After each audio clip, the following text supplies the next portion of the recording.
안녕하세요. 민지의 꿀 사연입니다. 즐겁게 감상하시고 구독과 좋아요도 많이 눌러주세요. 그럼 오늘의 사연 시작해볼까요? 오늘도 주인집 아줌마는 아침부터 전화를 해서 저를 찾습니다. 그래서 빨리 튀어와서 본인에게 봉사하라는 거겠죠? 저는 주인 아줌마에게 꼼짝없이 약점을 잡혀서 이용당하는 입장이었는데요. 그런데 생각해보면 처음에는 분명히 반강제로 이용당하는 기분이었는데 이제는 아닌 것 같기도 해요. 아줌마가 간혹 일이 생겨서 약속을 취소하는 날에는 괜시리 아쉬운 생각에 종일져도 섭섭하거든요. 어쩌다가 이런 일이 생기게 되었는지 한번 들어보실래요? 원래 제 고향이는 제주도예요. 저는 현재 대학생인데요. 저는 공부를 열심히 해서 서울에 있는 대학에 진학을 했죠. 하지만 제 꿈을 이루기 위해서 대학에 진학한 이후로는 고등학교 다닐 때보다 더 열심히 공부를 했어요. 통장에 하나 끼 동안 쓰라고 부모님이 넣어주신 돈이 있었는데요. 그 덕분에 저는 아르바이트도 안 하고 정말 공부만 열심히 할 수 있었죠. 아쉽게 성적 우수. 장학금은 놓쳤지만 그래도 학점은 꽤 잘 나오는 편이었어요. 그러다가 대학교 동기 녀석한 명이랑 친해지게 되었는데요. 성격도 유쾌하고 부침성이 좋은 친구라서 학기 초에 아는 사람이 많지 않았던 저는 그 친구와 급속도로 친해지게 되었죠. 같이 과제도 하고 시험 준비도 같이 했고요. 동아리 활동이며 대학교 축제까지 같이 즐겼어요. 저의 대학교 1학년의 시간들은 이 친구와 만든 추억들이 많습니다. 그렇게 좋은 기억만 있으면 좋았을 텐데요. 어느 날 사건이 발생하게 되었죠. 이 친구가 갑자기 저에게 돈을 빌려 달라고 하더라고요.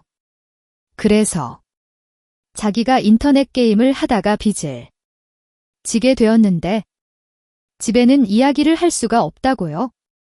그래서 저는 아마 인터넷으로 도박 같은 게임이라도 했었나 봐요. 그래서 한 달이나 2달 정도면 해결할 수 있으니 제발 돈을 빌려달라고 애걸 복걸 하더라고요. 그래서 저는 대학에 와서 처음으로 사귄 친구이니 저는 별다른 고민도 없이 돈을 빌려줬어요.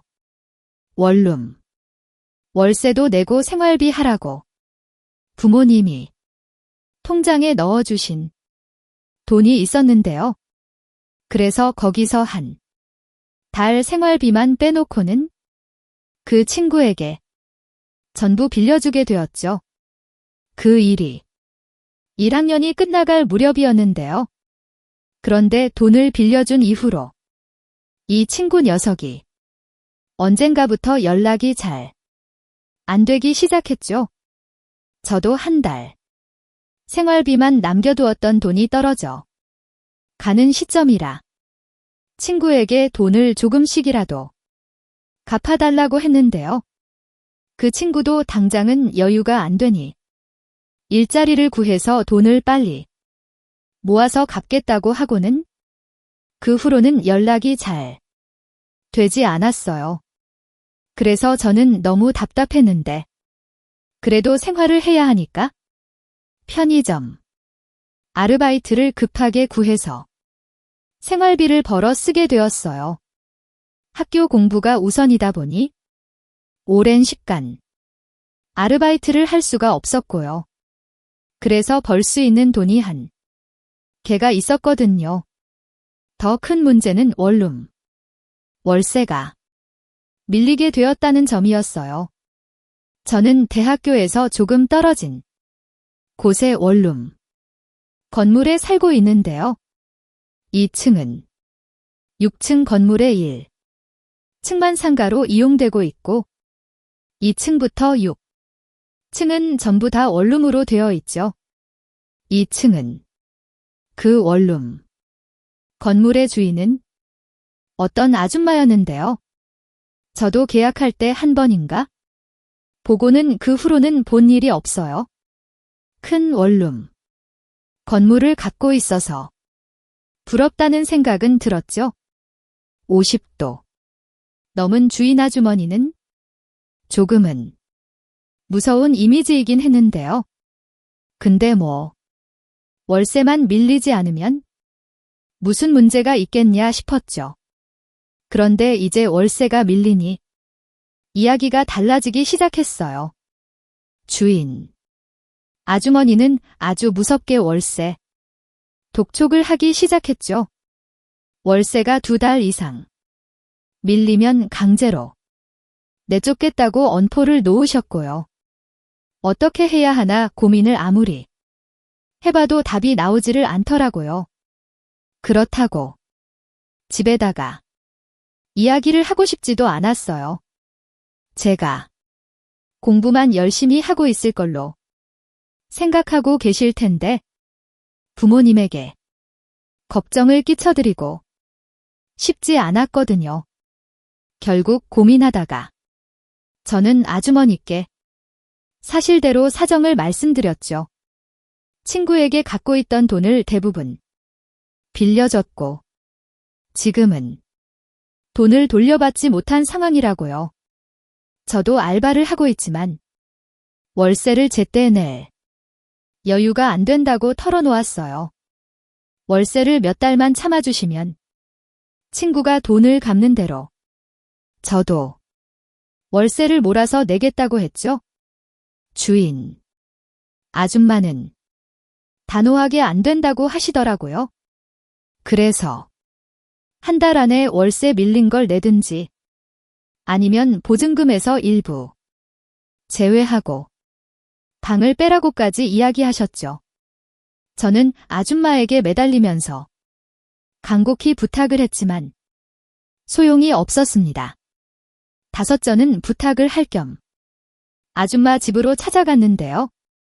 6 찾아가서 부탁을 해도 큰 효과는 없었습니다.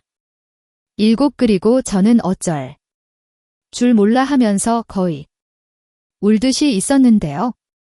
하지만 그때 아줌마가 정말 방법이 없으면 몸으로라도 때우라고 하시더라고요. 그래서 저는 무슨 잔심부름이라도 시키려나 했죠. 차라리 잘 됐다 싶었어요. 저는 몸으로 때울 수 있으면 때워야겠다고 생각했죠. 그런데 뜬금없이 아줌마가 자기랑 연애를 하자고 하시더라고요. 처음 그 이야기를 듣는데 저는 온몸에 소름이 돋았죠. 엄마보다도 나이가 많아 보이는데 그런 아줌마랑 연애라뇨. 저는 아줌마가 농담을 하는 건지 아니면 아줌마가 정신이 나간 건 아닐까? 의심까지 들었어요. 그래도 그 순간은 제가 아쉬워서 부탁을 하러 간 상황이었으니 무턱대고 거절할 수는 없었어요. 저는 마지못해 어떻게 연애를 하는 거냐고 주인 아줌마에게 물었어요. 이제 대학교 1학년을 마친 저는 그때까지 여자친구도 한 번 안 사귀어 본 상황이었는데요. 그래서 제 인생 첫 여자친구가 50살도 넘은 아줌마라니 마음속으로는 눈물이 날 지경이었죠. 하지만 저를 이런 상황에 놓이게 한 그 친구가 너무 미웠고 세상 물정에 어두워서 덜컥 돈을 빌려준 제 자신도 미웠어요. 하지만 그래도 몸으로 때울 수 있다면 때워야겠다는 생각에 그렇게 하겠다고 이야기해 버렸습니다. 저는 연애를 한다길래 같이 영화도 보고 커피도 마시고 그런 걸로 생각을 했는데요. 아줌마가 이야기한 연애는 그런 게 아니었죠. 맞아요. 여러분이 생각하시는 그거였어요. 저는 아줌마에게 안기게 되었고요. 그날 내내 눈가에는 눈물이 고여 있었어요. 생전 처음 해보는 연애라서 저는 아줌마가 시키는 대로 따라 할 수밖에 없었죠. 저는 그렇게 억울하게 제 모든 처음을 다 그 아줌마에게 헌납하고 말았죠. 하지만 그날 아줌마와 연애라는 것을 하고 집에 와서는 엉엉 울면서 몇 번이나 몸을 씻어냈는지 모릅니다. 하지만 눈이 퉁퉁 부을 만큼 눈물이 계속 흘렀죠. 근데 그래도 해결할 수 없을 것만 같았던 돈 문제를 해결한 건 다행이란 생각이 들었어요. 근데 그 후로도 일주일에 두세 번씩 저는 아줌마와 연애를 해야만 했어요. 그런데 사람은 적응하는 동물인가? 봐요. 언젠가부터 그 모든 게 자연스러워지더라고요. 처음 며칠간은 온 세상이 무너지는 것처럼 슬프고 우울했죠. 그런데 인정하기는 싫었는데요. 시간이 가면서 저도 아줌마와 연애하는 게 나쁘지만은 않았어요. 그래서 그냥 더 솔직하게 말하자면 언젠가부터 저도 즐기고 있었던 것 같아요. 저는 가끔은 그런 제가 격렬스럽기도 했지만 좋은 건 사실이었어요. 주인 아줌마는 저에게 완전히 다른 세상을 열어주고 있었거든요. 저는 그렇게 소년에서 남자가 되어 가고 있었어요. 그렇게 1년쯤 지났을까요? 저에게 돈을 빌려간 그 친구 녀석이 갑자기 연락이 와서는 미안했다면서 저에게 빌려간 돈을 다 갚아 주었죠. 정신 차리고는 1년간 건설 현장에서 일하면서 돈을 모았다고 하더라고요. 하지만 저는 그 돈으로 다시 월세를 내고 아줌마에게서 벗어날 수도 있었죠. 하지만 혼자 며칠간 고민하다가 내린 결론은 이거였어요. 저는 그 아줌마에게서 벗어나고 싶지 않다는 거였죠. 하지만 저는 그 아줌마에게 길들여져 있었던 것 같아요. 하지만 그 후로 얼마 있다가 저는 여자친구도 사귀게 되었는데요. 하지만 그리고 여자친구와도 깊은 관계가 되었지만 여자친구랑 하는 건 전혀 만족스럽지가 않았어요. 물론 여자친구가 너무 예쁘고 사랑스럽긴 해요. 같이 있으면 너무 좋고요. 그래도 그거 하나만큼은 그 아줌마를 따라올 수가 없는 것 같아요. 아줌마는 제가 까무러칠 만큼 기분 좋게 해주는 편이거든요. 그래서 저는 여전히 수업이 없는 날 아침이면 그 아줌마 집으로 출근을 하고 있죠. 오정신이 쏙 빠질 만큼 아줌마와의 사랑에 몰두한 날은 학교 수업 시간에 깜빡깜빡 졸게 되는 날도 있었고요. 어떤 날은 체력이 바닥이 났는지 코피가 터지기도 했죠. 제가 코피를 뚝뚝 흘리는 모습을 보고 어떤 친구는 제가 공부를 너무 열심히 하거나 아르바이트를 병행하면서 공부하느라 힘든 게 아니냐고 걱정하기도 하는데요. 하지만 저와 아줌마와의 일을 친구들에게는 말할 수가 없으니 혼자 속으로 웃고 마는 편입니다. 아줌마와의 연애를 생각하면 요즘은 웃음부터 나오는 게 사실이거든요. 제 또래 친구들이 아줌마의 매력을 알 리가 없으니까요.